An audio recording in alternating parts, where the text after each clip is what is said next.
Ladies and hello, gentlemen. This is the Victor Davis Hanson Show. We are recording on Sunday, August 17th. Victor is the Martin and Ely Anderson Senior Fellow at the Hoover Institution, the Wayne and Marcia Buskey Distinguished Fellow in History at Hillsdale College, the possessor of an important website, The Blade of Perseus. VictorHanson.com is the address. You should go there early and often like they vote in Chicago, and you should even subscribe. And later in today's episode, I will tell you why I believe you should subscribe. Victor, we're in two strange places. One is literal strange places. You are strange as a new to our viewers and listeners. You are elsewhere in California. I'm 7,200 feet up in the Sierra Nevada mountains. All right. And I can't believe that the internet is working so far. It is, but that's what we're doing this on Zoom today. Not, and I'm in Riverside, yeah. Right. And I'm trying to rearrange create an office at my house. So the background's a little different from how we normally do, but so what? Anyway, we're glad that you're available here. And so we've got some important things to talk about today. One is today's episode, as we record, again, it's Sunday.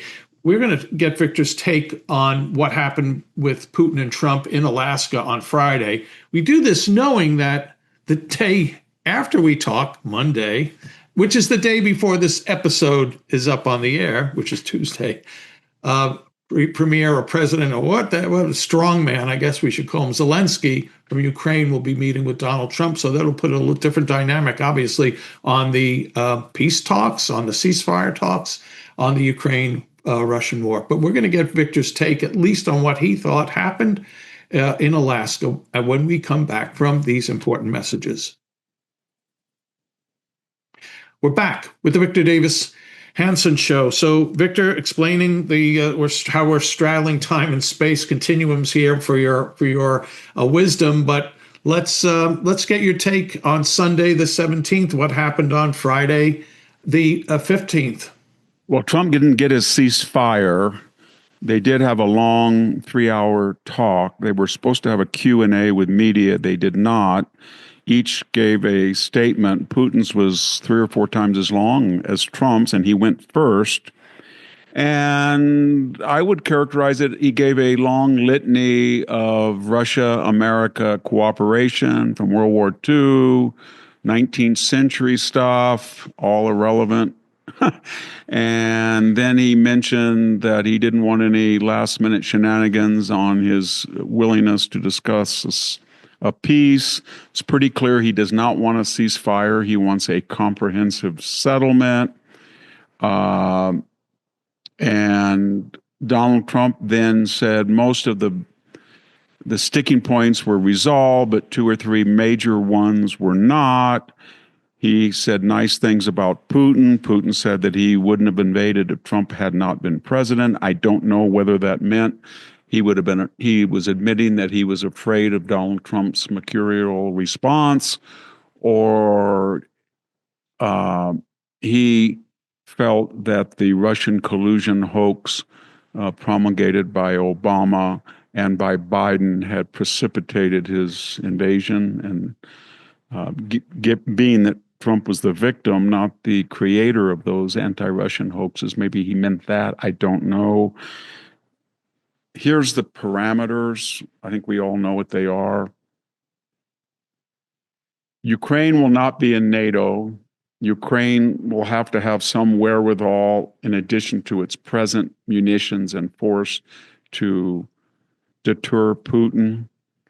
The sticking points are over the institutionalizing of the Donbass acquisition in 2014 and the progress westward that Putin has made versus the Crimea, which is a dead letter. It will be given to Putin formally. I don't think Ukraine will say it's yours. They'll just say it's not going to be negotiated or a matter of the use of arms. He gets that little prize. He gets a prize that says, I kept them out of NATO. Big deal. They were never going to go into NATO. And now the big issue left, Jack, is if you stop them fighting now, he has most of the Donetsk and Donbass, but he doesn't have all of it. He's 50 to 100 miles westward of where he started, but his exterior lines are expanding. Ukraine's interior lines are contracting. Ukraine is pretty stubborn. And everybody knows that both sides are exhausted. There's been 1.5 million dead, wounded, missing, captive. Ukraine has less ability to withstand those losses than Russia, but Russia has taken a worldwide hit to its economy, and Putin is obviously scared of the current sanctions and the possibility of a secondary boycott. So where are we? They're going to meet in 3 to 4 weeks, and in the meantime, both sides will try to gain advantage or leverage on the battlefield. Unfortunately, more people will die, and then we will decide where they are in situ, and then we'll have some kind of peace where they withdraw to a prearranged border. And then Ukraine will do its best to make a Maginot Line, that's an unfortunate reference, a Maginot Line defensive earthworks to keep them out, and then the Europeans will beat their chest and say, we're going to guarantee their security, and they'll be loud, and then privately they'll call up Trump and said, look, come on, man, you've got to back us up, you've got to secure us, you've got to give us troops, and the MAGA base will not tolerate that. We'll probably give them more aid, maybe logistical support, air support, I don't know. But the left went bananas. I was watching Nicole Wallace. She was using profanity on the air, Jack, about Trump had said nice things about Putin. And then my colleague, former Ambassador McFall, railed about Trump praising Putin. I would just like to remind everybody that when FDR decided to send Lend-Lease along with Churchill in late June of 1941, immediately following the Nazi betrayal of the Molotov-Ribbentrop Pact and invasion of the Soviet Union. At that point, Stalin had killed 20 million of his own people in the Great Famine, the show trials, the roundups, and he had invaded free Poland and stolen half of it with Hitler in 1939, and he had attacked an independent Finland and grabbed 10% of it, and he had given him the fuel and the food to bomb and burn London. That's what Stalin had done, and yet FDR went over there at Yalta in 1944 and praised him, called him Uncle Joe, laughed with him. We supplied 30%. Trump is not giving any money or aid to the Russians. We provide 30%, along with the British, of Stalin's ability to fight the Germans. And we did it. We do it again. It was Realpolitik. If that's not enough for the critics, I would remind everybody in 1972, Richard Nixon went to China to triangulate China against Russia, vice versa. And he met and was very cordial and spoke highly of the greatest mass murder of the 20th century, Mao Zedong, with the blood of 70 million people on his hands. So the idea that Donald Trump doesn't say, as Joe Biden did, he's a murderous thug, he's a criminal, he's a dictator. So I guess he was supposed to say, well, thank you, Vladimir, you're a murderous dictator and a thug. You understand that? And then that would make Nicole Wallace and MSNBC and Biden and McFall and everybody happy, I guess. But he didn't do that. He did what Nixon and FDR did. And he spoke highly of a person with blood on his hands for the greater good of stopping the bloodletting. And that's what he did. And he may or may not be successful. You can't trust Putin, but Putin has suffered a defeat, and he wants to at least tell the oligarchs and the military people who could put him out of business back in Moscow that he has a large section of 20% of Ukraine, maybe, that he didn't have at all before. And that's what he's going to use to justify 1 million dead, wounded Russians. Well, Victor, I have a question to bounce off you related to FDR, but first, sticking with the Friday in Alaska, Russian Foreign Minister Sergei Lavrov, I think it was him, who wore this CCCP shirt, and this is one of the the issues gives, I think, some ammunition to the left and even many on the right who still think of Russia in 2025 as if it was the Soviet Union in 1972, and it's not. It's not a great country, but it's not the land of Stalin. But Lavrov doing that, I think, was a terrible thing, and maybe he's a wise Heine. I won't say the other word, but. Any thoughts on yeah, I mean, it was pathetic. that? I guess they served chicken Kiev to the reporters too, to remind them that they almost took Kiev. They kind of got outdone when they Trump flew over the B-2 bombers right over Putin's head that had just bombed Iran, and then he had the F-22s and the F-35s parked all around the tarmac. So nobody's saying that these people are not killers and thugs. But they're not on the same league as Mao and Stalin that we cuddled up to for the interest of the United States. And that's what Trump is trying to do. He's trying to stop this war and eventually turn Russia against China, and rather than have them unite against the United States. And how do you do that?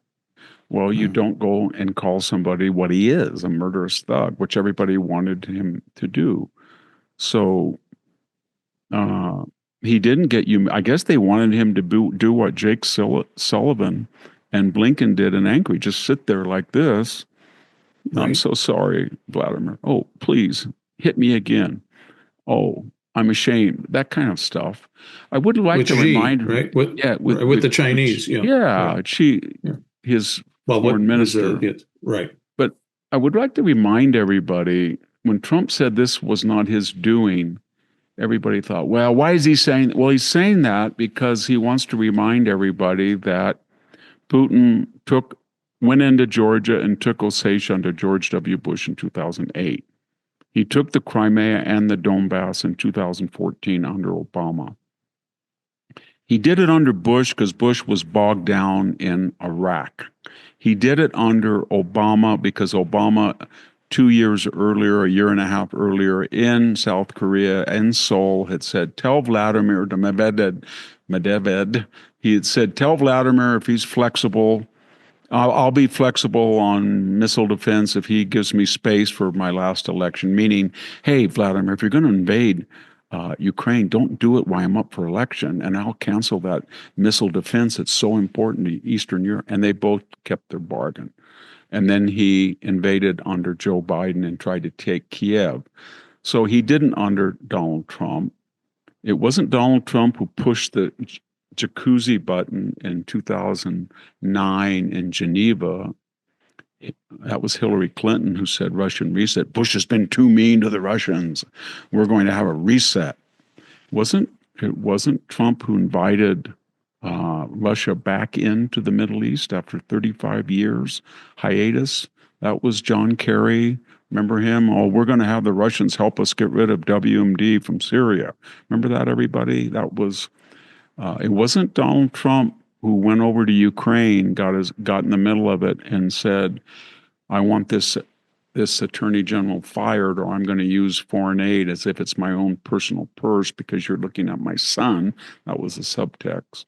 It wasn't Donald Trump who said no offensive weapons for Zelensky, none for Ukraine. That was Obama and Biden, not Trump. And so, if you look at this whole sordid history of the triangle, United States, Russia, Ukraine, it was not Trump's fingerprints on any of the things that caused this war. He was not Victoria Nuland or the Clinton and Bush administrations that were finagling around to get Ukraine a change of government and to get them into NATO. He didn't do any of that. That was kind of a provocation. I don't know, you could say that he was not the one who let Vladimir Putin continue with an asymmetrical missile deal. He didn't tell the Germans, go ahead and Nord Stream 2, go ahead and buy stuff from Putin. He said, don't do it. So I don't get why the criticism, because he didn't insult Putin. He has no record of appeasing Putin. That was all Obama and Biden and the people under them.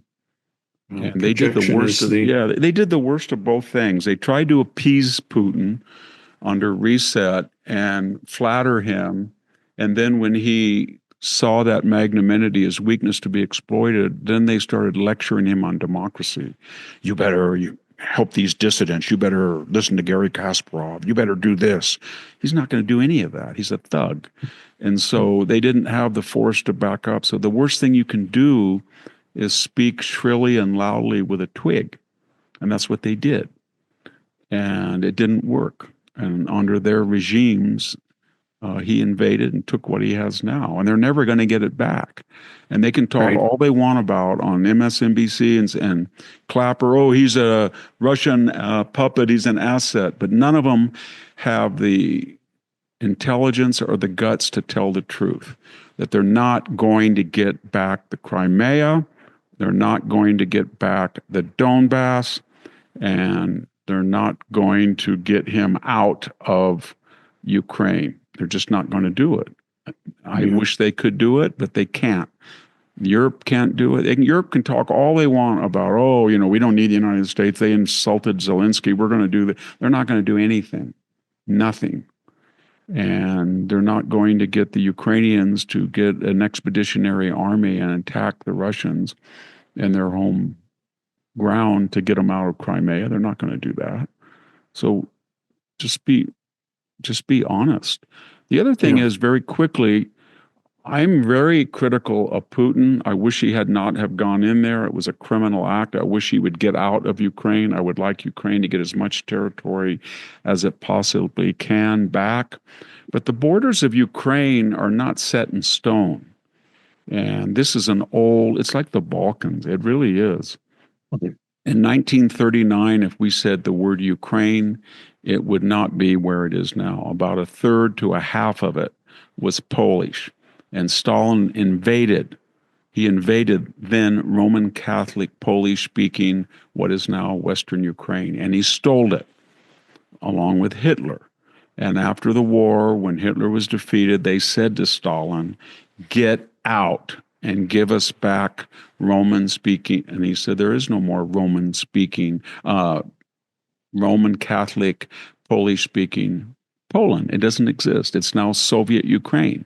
If you want land for your new Poland, steal it from the Germans. So take the defeated Nazi territories of Pomerania and Prussia and give it to Poland. And that's exactly what they did. As far as the eastern boundaries, it was Nikita Khrushchev who said, these are the boundaries of Ukraine, and Ukraine is now an autonomous Soviet republic. He did that for, I don't know, in the 50s. He never thought the Soviet Union was going to fall apart. As far as the Crimea, it declared its independence right after the Cold War, independent from Russia and from Ukraine. And the question was, who was going to grab it first? And the Ukrainians grabbed it first. And it gave up its 3-year autonomy and joined Ukraine. And then the other part of it is, I have no idea what the demography is now, but before the war, there was a sizable number of Russians in Crimea and in Russian speakers in the Donbass. So it's not the same, but it's kind of like Castro in 1962 and then Nikita Khrushchev sending the missile components to use a proxy to hurt us, and we didn't want anything to do with it. I'm not saying it's the same, but when you have a superpower rivalry and you have a proxy on the doorstep of Russia, you got to be very careful about it. And we had a proxy on our doorstep that the Russians were using to hurt us. If, Xi right now decides he's going to go visit Canada and play up Canada's Carney's statement the other day that he's going to recognize Palestinians, He thinks that he has to go it alone. He doesn't consider the United States a strategic partner. That's basically what he said. And Yeah. Xi came into Toronto and put his arm around. We wouldn't like that. Right. Victor, quick thing on Zelensky, who has been president. What happened to the last presidential elections in Ukraine? And as you mentioned before, Franklin Roosevelt. Yeah, don't go there, what if Jack. Franklin Roosevelt? No, what if there was no election in 1944? The excuse being, well, we're in the midst of a war. What if Abraham Lincoln said in 1864, no elections, we're in the midst of a civil war? Winston Churchill not only had an election while the Japanese theater was still raging, but he lost it. And the man who saved Europe from the Nazis was deposed after he defeated the Nazis, and Clement Attlee, who was kind of an incompetent, was then in charge of the British war effort in World War II against the Japanese. It wasn't even fair. Attlee was the one who was in charge at Potsdam, not Churchill, who saved Britain. So, yeah, I mean, we don't ask those questions. We're not supposed to ask those questions. We don't mention Ukrainian corruption. We don't mention the fact that he banned opposition parties. We don't mention the fact he suspended elections. We do not mention the fact he's banned most media that's not government controlled or government favorably inclined to government. So we don't ask any of those things. I think the Russian Orthodox Church too has been banned. Yeah, and we don't do what we did to Israel. We don't say, get a ceasefire right now. We don't say to him, no collateral damage, no collateral damage. We don't say to him, be proportionate, no disproportionality. Don't do that. We don't do any of that. Why aren't you texting Russians in apartment buildings when you hit Crimea? We don't do any of that. And, you know, it's kind of strange how the left and everybody in Europe, especially, they attack Israel. They're declaring that they're going to recognize a Hamas-controlled Palestinian state in Gaza. And they're really tough on Israel, but they say they're really pro-Ukrainian and tough on Russia, but they don't have the same type of rhetoric toward Russia because they can't do anything about Russia, because Russia is a thuggish, murderous, tough state, and Netanyahu is a liberal, democratic, Western nation, and they know that it's consensual and has a free press and it listens to them. And so they bully Israel, and it's only 11 million people. And so they're cowards and they're bullies. They pick on this little Western country that is liberal, and then they don't dare say anything about Putin. They say it in the abstract, but they don't. I don't see anybody in Europe saying, well, this week we're going to make two big important statements. One, we're recognizing a complete autonomous Palestinian state. Take that, Netanyahu. And now we demand, and we are recognizing a full Ukraine, an independent, autonomous Ukraine with the borders prior to 2014. Take that, Putin. They're not saying that, are they? No, they don't want to tell Russia what to do because they're scared stiff of Russia, because they know that Russia would say to them, okay, how many divisions you have? Stalin asked that of the Pope once when he lectured Russia. How many divisions do you guys have? And we know that in the case of Netanyahu, he sends a minister over there and says, what are you guys picking on us for? So it's a different situation. And the Pope, when Pope they kind of kicked Zelensky out of the White House with that big explosive meeting. I did a Daily Telegraph interview, and I did a Piers Morgan interview. But anyway, I watched earlier interviews as I was waiting in the virtual green room. And I watched all these British intellectuals just giddy saying, the Americans have blown it. They've shown their real Russian colors. They're out of it. Now it's time for us to stand up. And, Britain's got to start deploying peacekeepers along with our French allies and German. I'm thinking all 8 operable German tanks, 50 aircraft that are operable. Go ahead and do it and see what Putin says. Yeah. So the only time, when they want American natural gas or liquefied natural gas, or they want security guarantees, and they're nice. But usually the Western Europeans, at least, they talk a great game, but remember the no-fly zones that they were all going to, this was the big thing that after Saddam violated the Schwarzkopf agreements and he started flying, killing Kurds, and he was flying. So then George H.W. Bush said, we're going to get our allies, we're going to have no-fly zones. The French and the British are going to help. How did that work out? They kind of peeled off and said, well, Victor, you can do it. We're not going to do it. So anyway. Well, we are our allies. We love them. Hey, Victor, we're going to get your take on, two things. Doreen St. Felix or Feliz. I'm not sure how she says her name. And then the return of Subway sandwiches in national stories. And we're going to get to those two issues when we come back from these important messages. Are you ready to move easily and independently without pain or stiffness holding you back? Do you want to look in the mirror and see a plumb, hydrated glow instead of more fine lines and wrinkles? Discover Native Path Collagen. Made with only type 1 and 3 collagen fibers, the two most important types that make up 90% of the collagen in your body. Found in your cartilage, bones, skin, hair, nails, and gut, type 1 and 3 provide maximum benefits without the need for unnecessary fillers.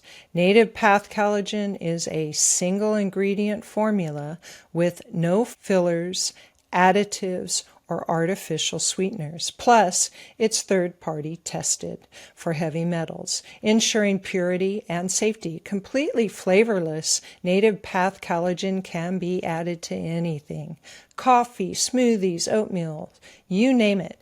Its peptide formula makes it more bioavailable, meaning it's absorbed more easily and mixes perfectly without clumping. And you can get 3 or 6 packs at a fraction of the price of other brands. Visit getnativepath.com/Victor and start your transformation today. That is getnativepath.com/VICTOR. I personally love the PM Collagen formula with melatonin.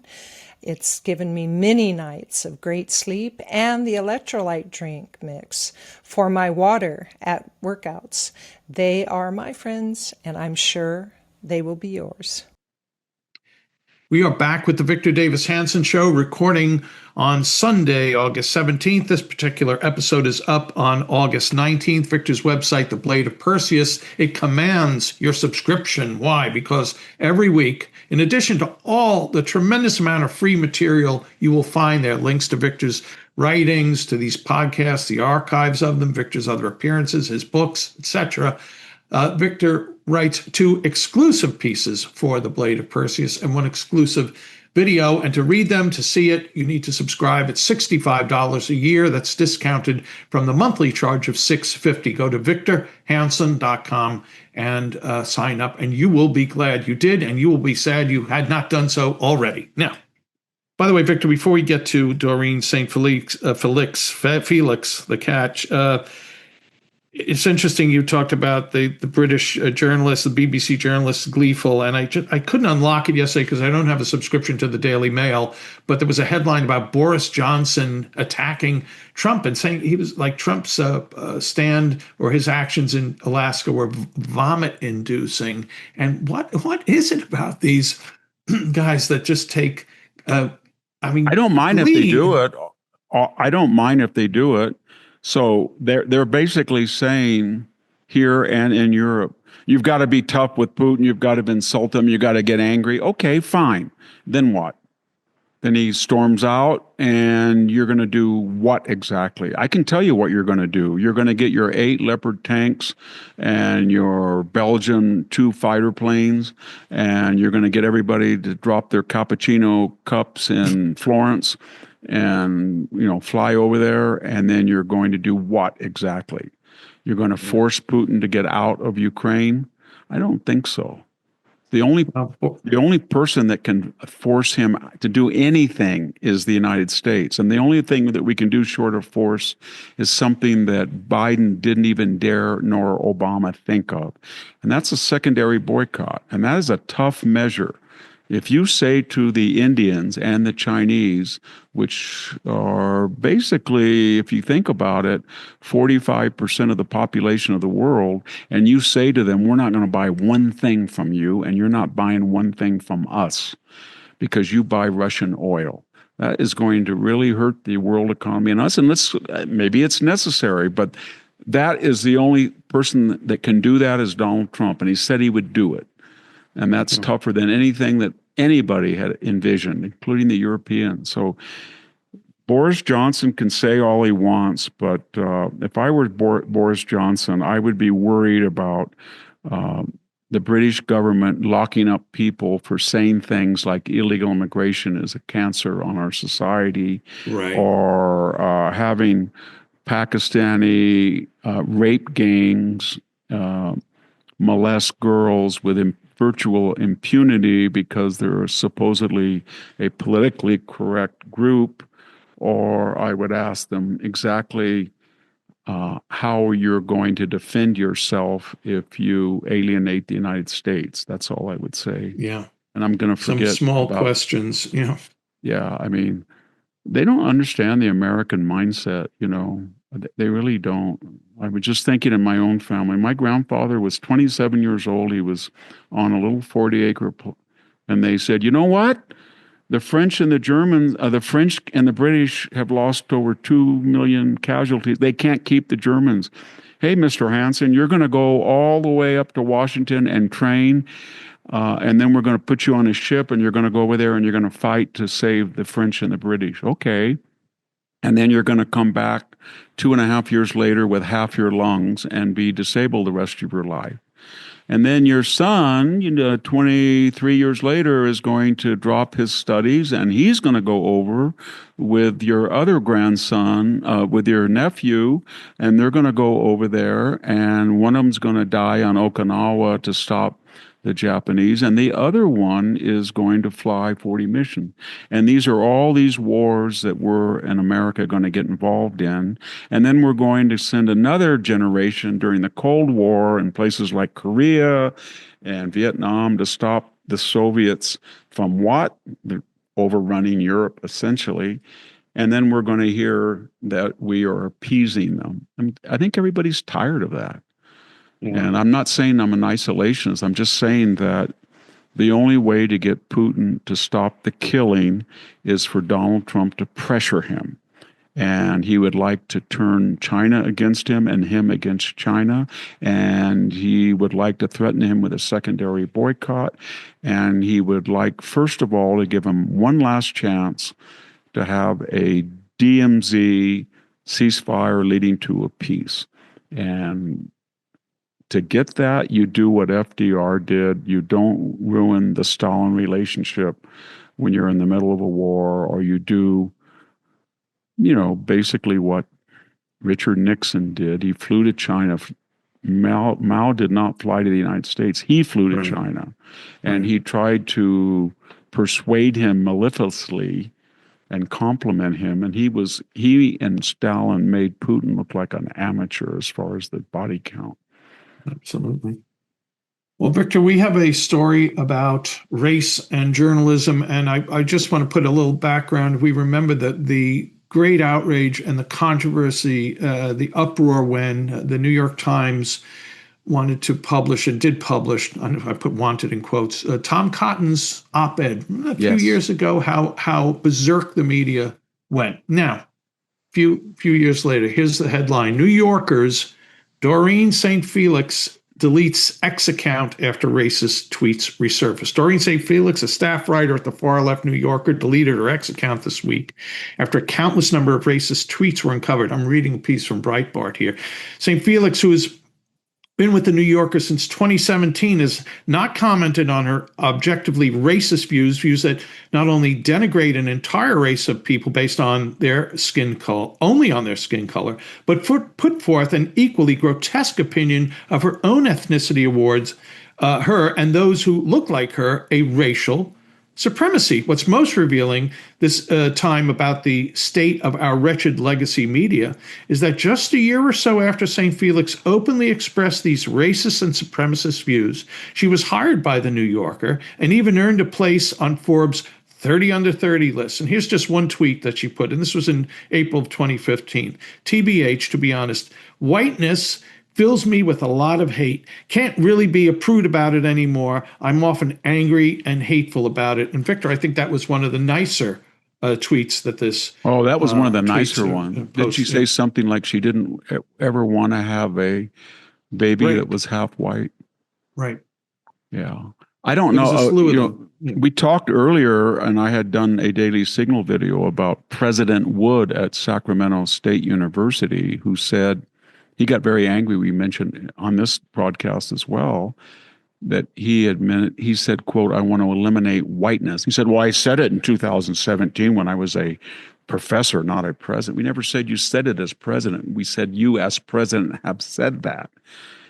Eliminate whiteness. And then he tried to get out of it to save his job, which I don't think was ever in danger. And then, of course, we had Ellie Mistel, that talking head legal expert, who said right after, I think it was right after COVID, that when he came back out of the quarantine, he just didn't want to see white people anymore. He was tired of them. We had was it the Texas official, Jack, that when the poor small children died in the Texas flood, she sort of said, well, these were all white enclaves anyway along the river.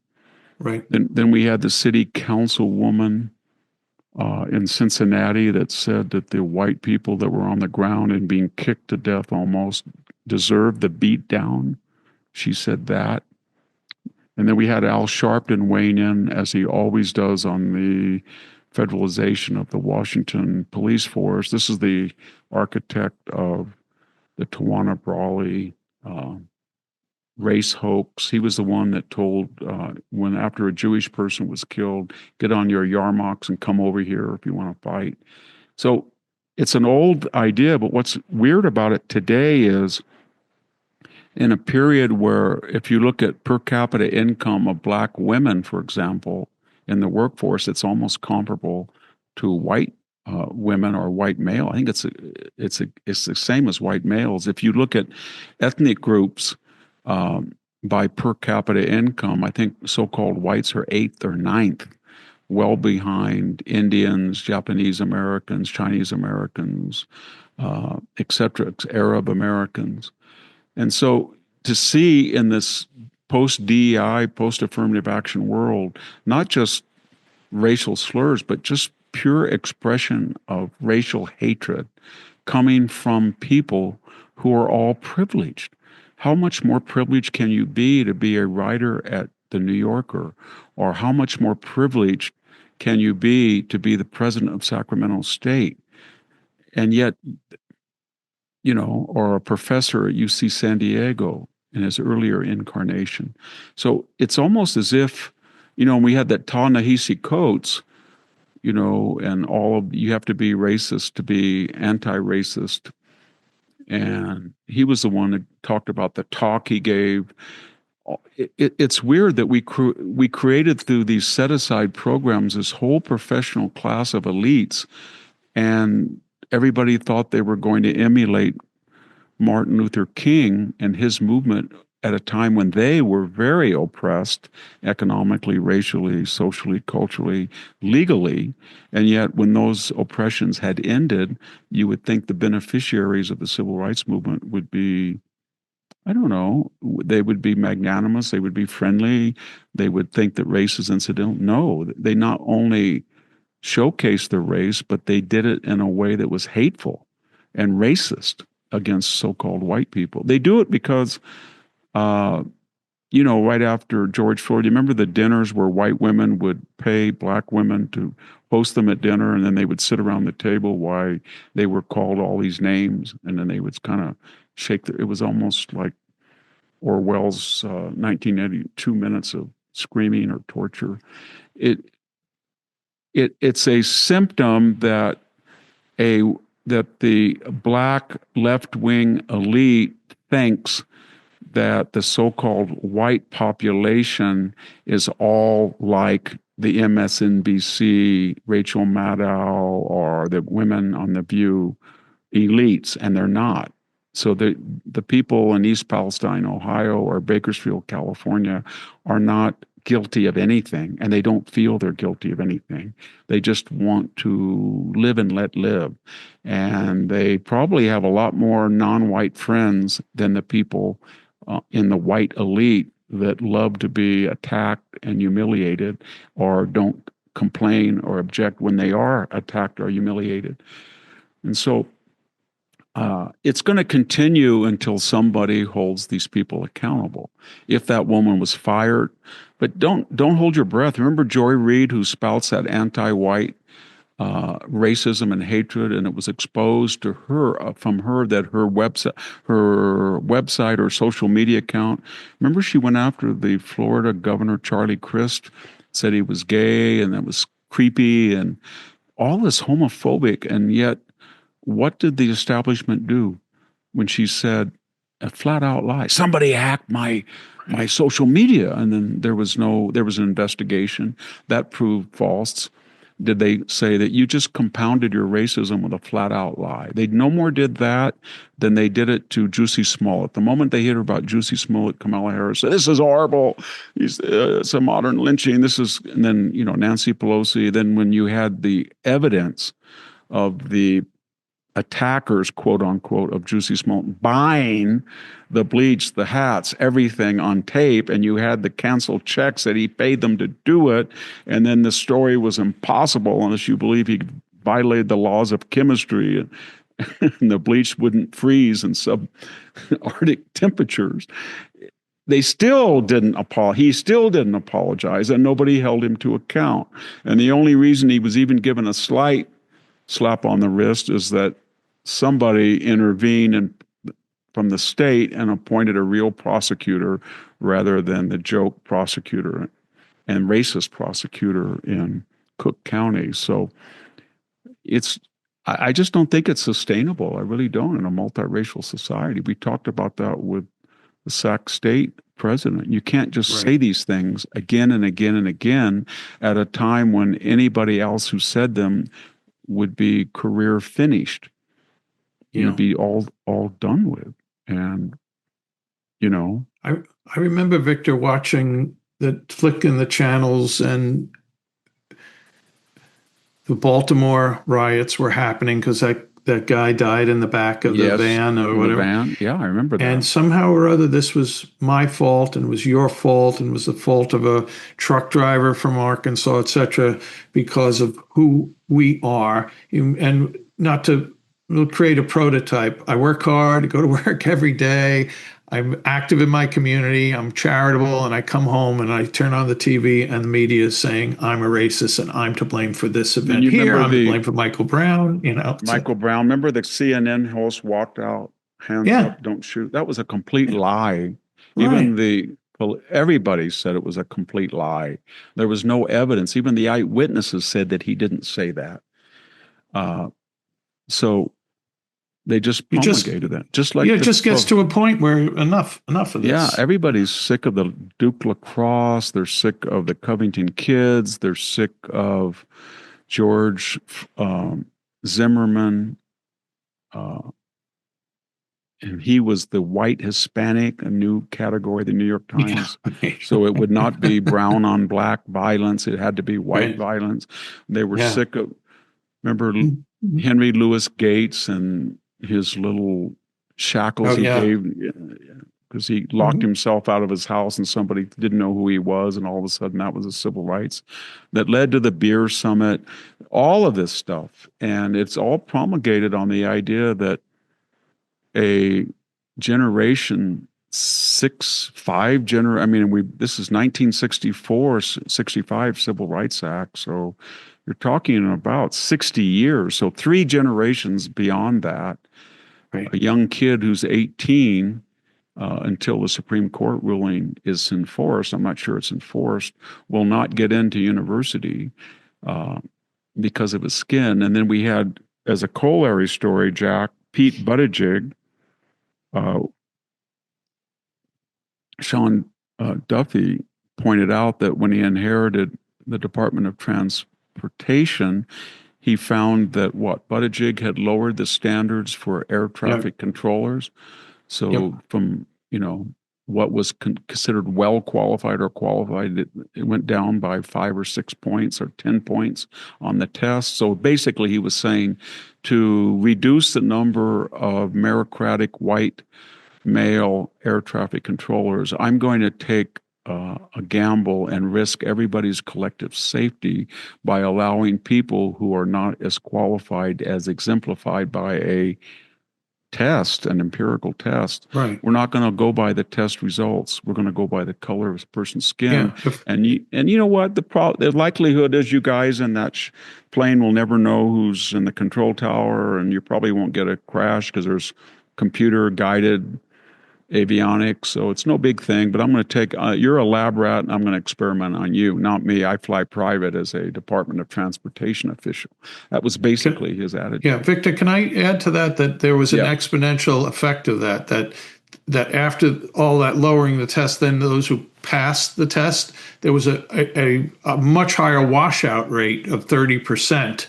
So that means the lack of air traffic controllers is it's not that they're lower quality, they're just not there because these who got in on the Buttigieg rule never made the cut at the end of the day. So we're all at risk. It reminds me in 2019, right before the COVID lockdown, and in the last year before they abolished the SAT, or the last year and a half before they abolished it, Stanford University had a press release. It was picked up by the San Jose Mercury that they were bragging that 60 to 70% of those rare students who achieved a perfect SAT scores were rejected by Stanford.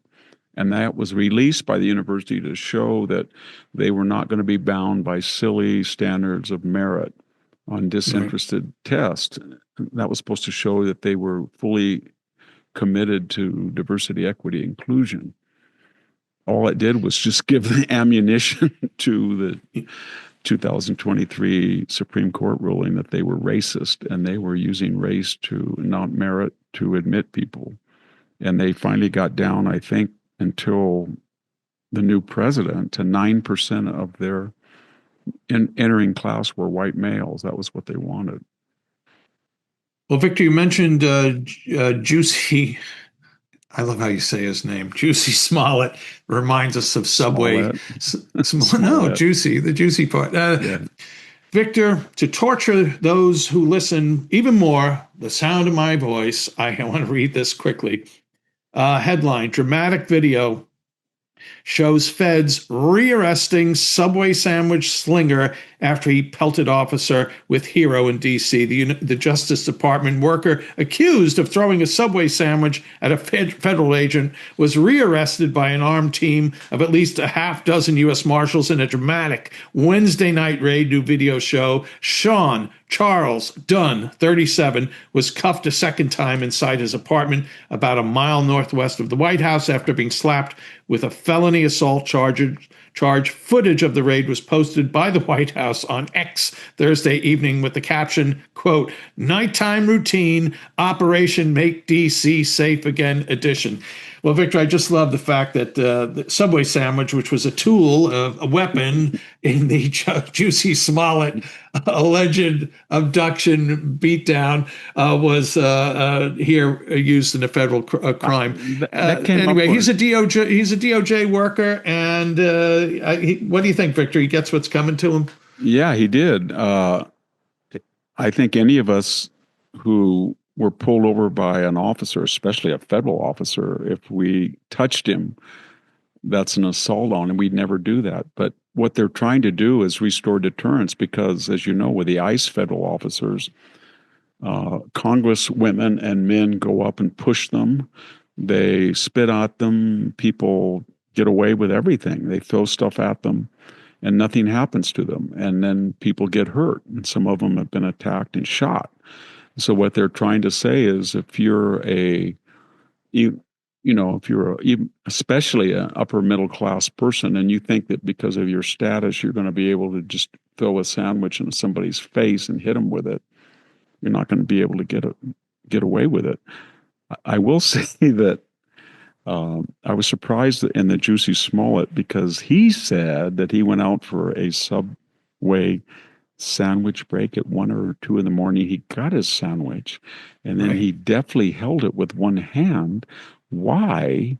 He had his cell phone apparently in the other, or maybe in his pocket, but then he said he whopped their rear ends, given his, I guess, his martial arts expertise and the fact that these two guys were 6'3", solid muscle, and Jussie is not known as a physical specimen, but given his deft martial arts skills, he knocked them away, and he dodged the frozen.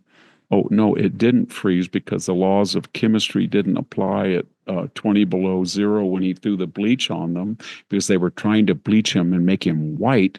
These African, and they were from Africa, these Africans that he had hired to assault him and turn him white, but they did somehow, while he was fighting them, and still had the sandwich in his hand and his cell phone, which he would not turn over to the police, they put a noose around his neck.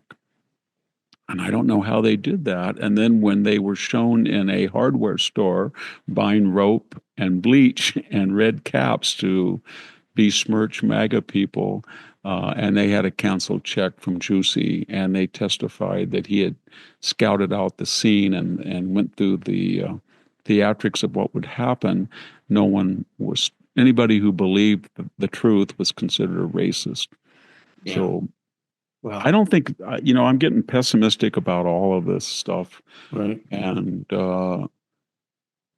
human nature being what it is, it's the only thing that makes people lawful or act apparently civically as a citizen is the threat of punishment. And we don't do it anymore, especially in the big cities. And, it's just funny because just today and yesterday I heard that two people I knew really well, and they've lived their whole lives in where I live. They're leaving California. And I saw Gavin Newsom the other day, and he was doing his little shtick about threatening Trump, and he's going to call a $250 million election if the people, and he thinks the people, 2/3 of them will vote to disband the nonpartisan, but actually left-wing partisan commission that regulates or adjudicates the size of congressional districts and their shape, not the size, but the shape. It's just the whole state is in free-for-all. And all of these blue states are in free-for-all. It's something we don't really talk about, Jack, but 13 or 14 million people have left California in the last 12 or 13 years. And these, we know who they are because we have their tax records. And they're the upper professional classes. And businesses, over 300 major corporations have left. And at this time, and the population really hasn't changed, hasn't grown, but we are importing a lot of very poor people who are dependent on federal and state largesse. As I said, 40% of the state is on Medi-Cal, and 50% of all births are on Medi-Cal. But to pay for all that, you need upper middle class taxpayers, and they don't want to stay here apparently anymore. And Gavin Newsom is not talking about any of this. Instead, he does his head jiggle and his arm jiggle and the F word and the S word. And it's... Victor, I saw some poll that 61% of Californians support the independent commission. Yeah, so they do. They do. And Arnold's out there against it, against decommissioning the commission he helped create, which was hijacked. The funny thing is, as I said, 40% of votes in most elections go Republican or for the Republican candidate, and we only have 17% representation Republican in the 52-member congressional caucus. And he wants to, I guess he thinks 17% is too much, and he wants to get rid of 5 seats, that is, play 2 Republicans off against each other to get rid of them, to get down to 5 seats. And he thinks that's going to win over California, that idea. And then, of course, you can argue that Texas did something extraordinary because they were underrepresented as Republicans. But unlike California, they had the population, and they were a majority Republican state, and they wanted that majority to be reflective of the actual percentage of voters that vote Republican. And they can get away with it because they have as I said, a majority. But Republicans can't get away with it here. There's no way that they can increase their congressional representation to represent their actual numbers. But instead, Gavin Newsom wants to destroy a Democratic-backed commission so that they go from 17% of their actual strength congressionally down to, I guess, 8%. I don't think that's going to work. If he loses that, and he's the governor of a major state, the biggest state, and he's running for president, and he comes up with this crackpot idea, and he can't convince his own left-wing constituency that voted 60% for Kamala Harris, then I think he's all through as a candidate. Yeah. What is the leftist way? I mean, there's no deviation allowed. In college, you can't have one Victor Davis Hanson would not be permitted today in many a college campus. You could not have one Victor Davis Hanson columnist at many a newspaper. It cannot tolerate any deviation from the left. So he is a textbook. Like I said, I would go to the Stanford studio, and they have 2 studios to do occasional Fox when the Hoover studio was closed, because it closes at 5 Pacific. Right. And I would listen to my Stanford faculty colleagues rant and rail about all of these hoaxes, the disinformation laptop. And I would just shudder and think, how can this person go on CNN or MSNBC and claim that Donald Trump is a Russian asset? There's no evidence. And they were fine. And then I was told that I could not go on it unless I wrote out in advance what I was going to say. And then when they wanted to censor me, along with Scott Atlas and Neil Ferguson, I had to sit down and look at all the transcripts of things I'd said on Tucker Carlson's show to see if I'd ever once said, I doubt the 2020 vote tally, which I never said. And I just think of how these people who are so sophisticated, they have all these degrees, all these letters after their names, all these titles, they're so liberal-minded, but they're not. And they're very dangerous people sometimes when they get into a pack, as Donald Trump learned. He did compliment afterwards. Remember when I guess it was Brett Burry said, "What do you think when Hillary Clinton said that you might win she would urge you to win the Nobel Prize if you pull it off, but she had conditions. You can't give, if he doesn't give any territory to Putin, well, our Lord and Savior could not do that. I'm not, you know what I mean? Nobody can do that." And then Donald Trump, that's very nice of her. He said that. And they said, well, Sean said, how can you be so magnanimous to somebody that tried to do so wrong? He goes, yeah, she really tried to destroy me. Yeah, and then he quoted Friedrich Nietzsche, basically. He said that whatever she did made me stronger. I have a chapter in this book I just finished on the Trump return called Nietzsche and Trump. And boy, it was a learning experience for me to go through every single lawfare, every single aspect of the raid, everything they went to destroy him. It's just incredible that he's still here. Well, he's proof of the broader theme: the enemy of my enemy is my friend. Right? I think that's one explanation for it. Hey, Victor, we're rounding the turn here into the home stretch. We're going to take a break, and when we come back, we'll get your thoughts, your reflections on talking about books on the dying citizen, which you started to write or were in the midst of writing about 5 years ago. I'm interested in your thoughts on that book as it might stand today. So we'll do that when we come back from these final important messages. Hey folks, getting the medicine you trust shouldn't have to be this hard, but for many Americans it still is. Normally, insurance companies tell your doctor what they can and can't prescribe, blocking access to treatments that patients actually want and need. But there is a better way, and that's why I want you to know about All Family Pharmacy. They're helping people across the country get access to treatments like ivermectin, mebendazole, hydroxychloroquine, methylene blue antibiotics, and a lot more, all without insurance or unnecessary delays.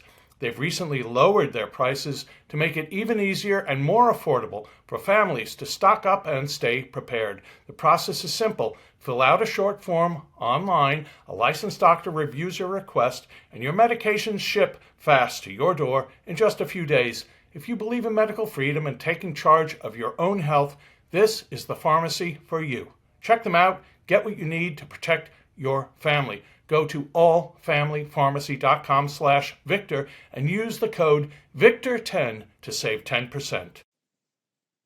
We are back with the Victor Davis Hanson show. So Victor, I don't mean to imply the dying citizen is not as it is written, and you added to it too. You had your revised edition are not still terrific books. I just wondered how you assess The Dying Citizen. That's the title you used when you started writing this.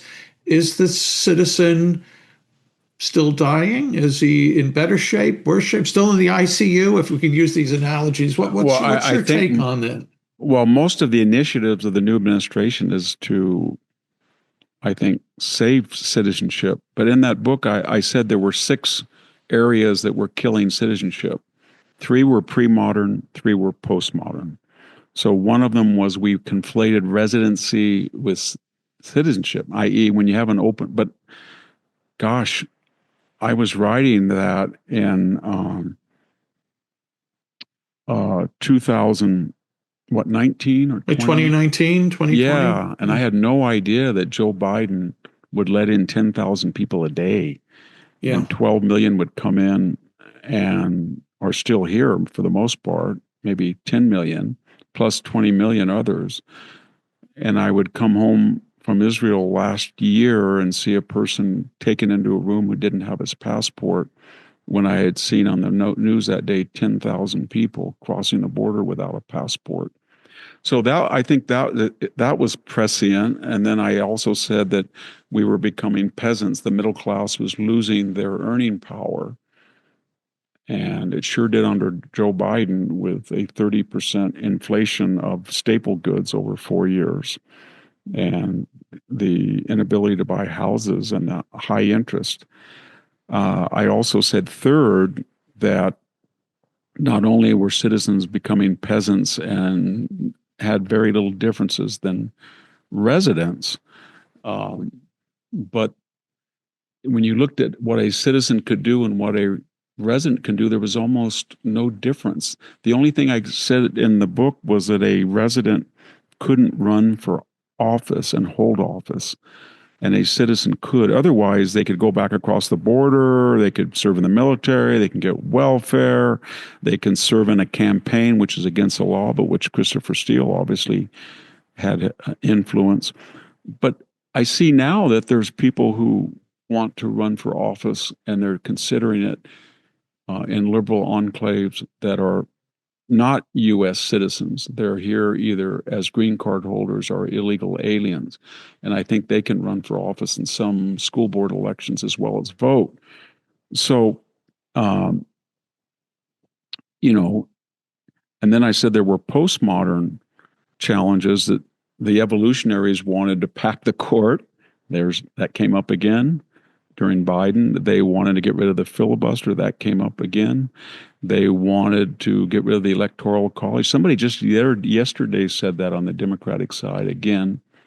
And then they wanted to bring in 2 states, Puerto Rico, and change Washington, D.C. That just came in. Didn't James Carville say that just the other day? So they want to change the system. And then I also said that the unelected were dangerous. That was the administrative state. And I think we got a good glimpse of that when we exposed what USAID had been doing, or what James Comey and James Clapper and John Brennan or Mark Milley or Anthony Fauci. These were all people that they weren't as active, or we didn't know exactly what they were doing when I wrote the book, but I knew enough about them. I was very worried. But the idea that we have the unelected exercise more power than elected officials, that was one of the themes. And I had a Cosmopolitan.